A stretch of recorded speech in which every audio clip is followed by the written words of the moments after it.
What's up, guys? So here are my predictions for UFC 236 happening this Saturday, and it's definitely not a bad card. The main card is a lot heavier than the rest of it, but there are some great prospects to look out for this card, like Jalen Turner. Man, I am terrible at pronunciation. Zalim Amadayev, and Boston Salmon. Yes, Boston Salmon. Great fighters to look out for this card, but I'm going to cover most of the main card for this one. And we're going to start with Preux versus Nikita Krylov. Now, interesting thing about this fight is they already fought before, where Preux quickly finished Nikita Krylov through a Von Flue choke seconds into the fight. But we're talking about UFC 171, where Johnny Hendricks fought Robbie Lawler the first time in 2014. So it was a while ago, and Nikita Krylov is a very young fighter. Yes, it doesn't seem so because he has a lot of fights in his record. You've seen him fight many times in the UFC and other organizations, but he is a different fighter today. But he can still fall under those traps that Preux set him for. Krylov did not have the takedown defense before,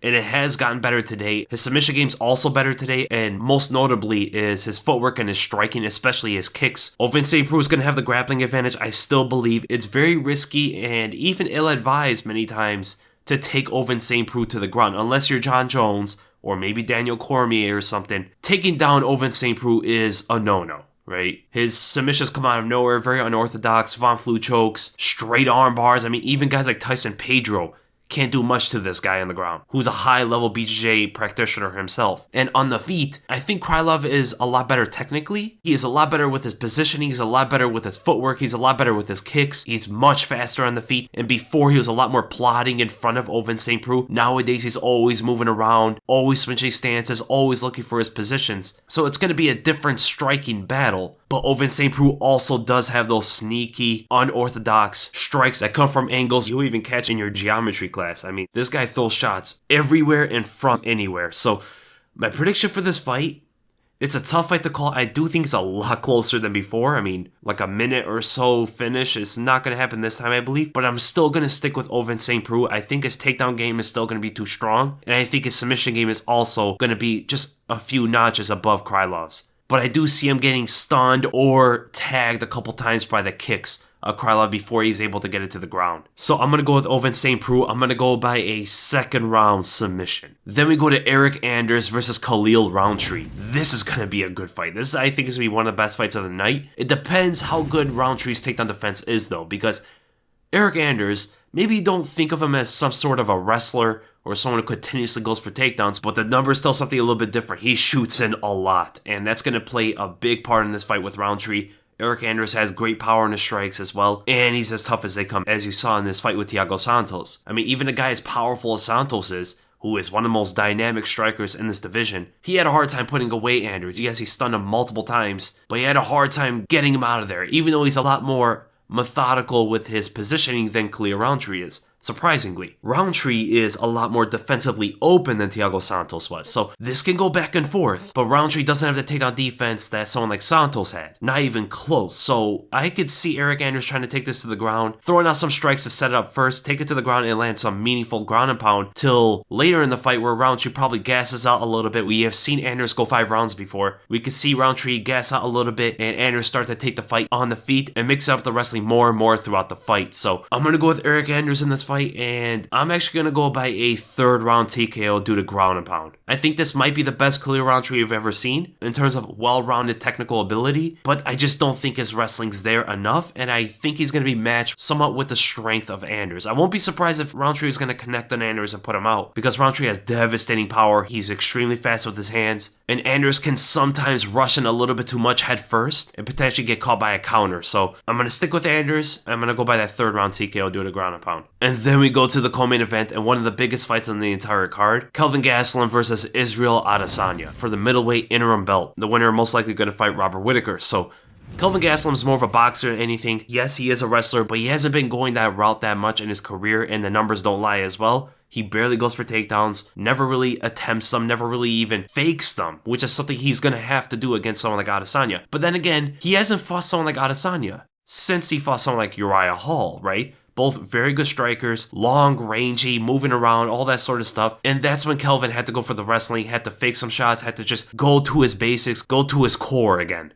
And if he does that to Adesanya, his chances of winning increase tenfold.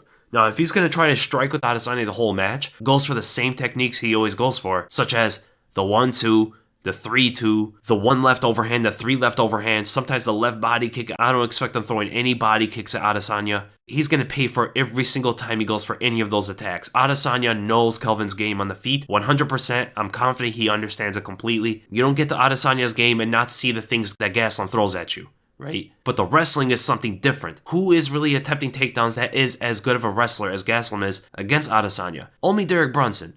And you could consider Derek Brunson to be a better wrestler. So yeah, actually now you think about it, it's going to be tough for Gastelum. Adesanya throws everything in the book. He's long, he's fast, he is a sniper. He out-sniped Anderson Silva, and yes, Anderson wasn't in his prime, but still able to beat him in the technical game instead of utilizing more of his reactions and all that sort of stuff, even though he did that in the fight, but just in that aspect of just skill and technical ability, he was still able to get the better of Anderson Silva. And Adesanya is able to switch stances as well, which gives the takedowns a bit of a problem from Gastelum. And you also saw that in the Derek Brunson fight as well. And you saw also in the Brunson fight, whenever Brunson got a hold of him, Adesanya was able to drive in the underhooks and very good at sneaking his way out of the clinch and fade away on one side and getting Derek Brunson to chase him. That's why he ran into the knee. So my prediction for this fight, I'm going to go with Israel Adesanya. I actually think he's going to dominate the fight. I think his reach is just too massive at that point where it's like a 9-inch reach advantage, as well as being 7 inches taller and being that sniper and having fast footwork and being a master in position. It's going to be tough for Gastelum to get anything off on Adesanya, I believe. I think his strikes are always just going to come short and he's going to get countered every single time for it. But the chin of Gastelum, I believe, is going to keep him up for the fight. So I'm going to go with Adesanya. I'm going to go by a decision. I can see a late stoppage, though, because it is 5 rounds. But Gastelum is just an absolute tank, so. And then we go to the main event.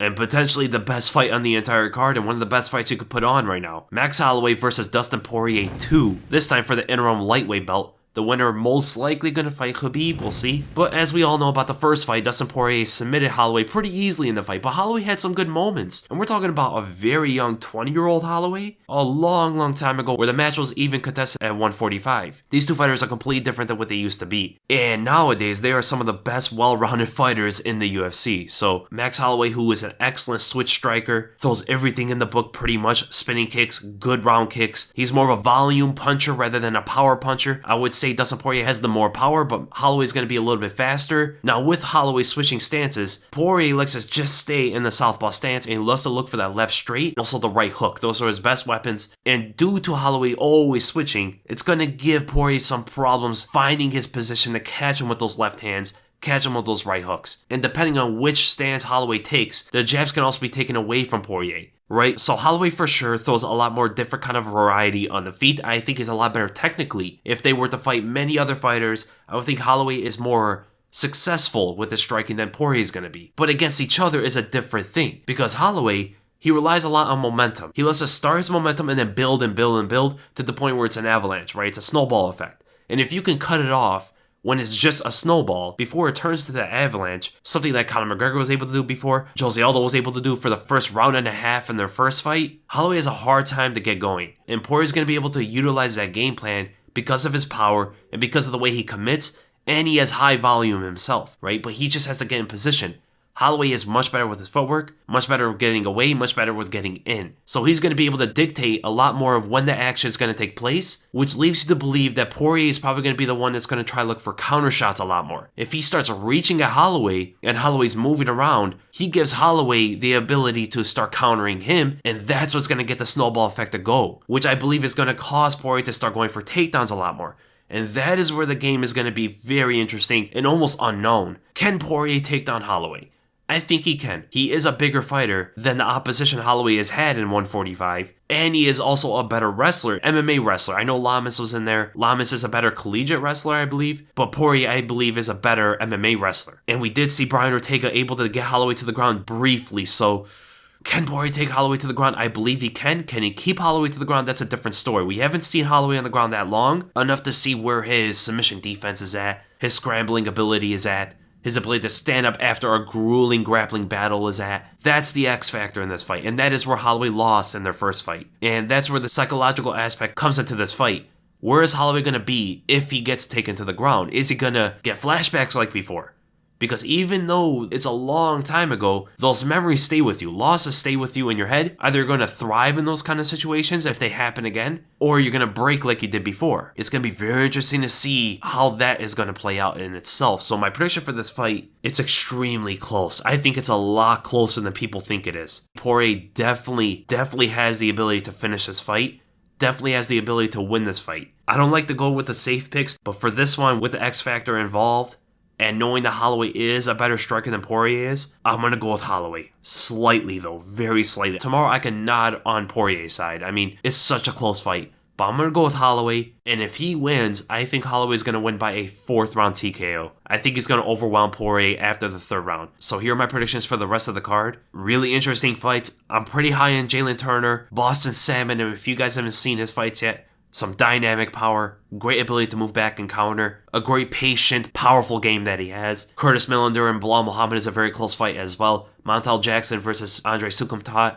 Sukumtat just doesn't have the fight IQ, and Montel Jackson has more weapons in his arsenal, and he's a way better grappler than Sukumtat is. Sukumtat is just pretty much a Muay Thai striker more than anything. And then let's look at the betting odds to see if there's anything interesting. Oh, okay. I thought Randy Costa would be a favorite over Brandon Davis. That's interesting. Randy Costa is very powerful, though. That's the thing. He throws a lot of high kicks. He starts fights with high kicks. And if he starts going to the legs and starts trying to take down Davis, it could be a problem for Davis. But I think Davis's experience will prevail. I think Boston Salmon should be a little bit more favored against Khalid Taha. Wilson Hayes is the underdog against Pantoja. Isn't Pantoja more of a grappler? And if it goes to the ground, Wilson Hayes can initiate that. And if it gets there, Hayes is way above anybody else in this division pretty much. While Nikita Krylov is now the favorite, I understand he made some big changes and got a lot better in his career. But in that grappling, I don't think he was able to cover the gap that Ovin St. Preux had on him before. And everything else I pretty much agree with. I mean, Max Holloway being that much of a favorite, I don't agree with that. I think people are writing off Dustin Poirier too much. So those are my predictions, guys. I hope you guys enjoyed the video. And if you did, make sure you give it a thumbs up. If you enjoyed my content,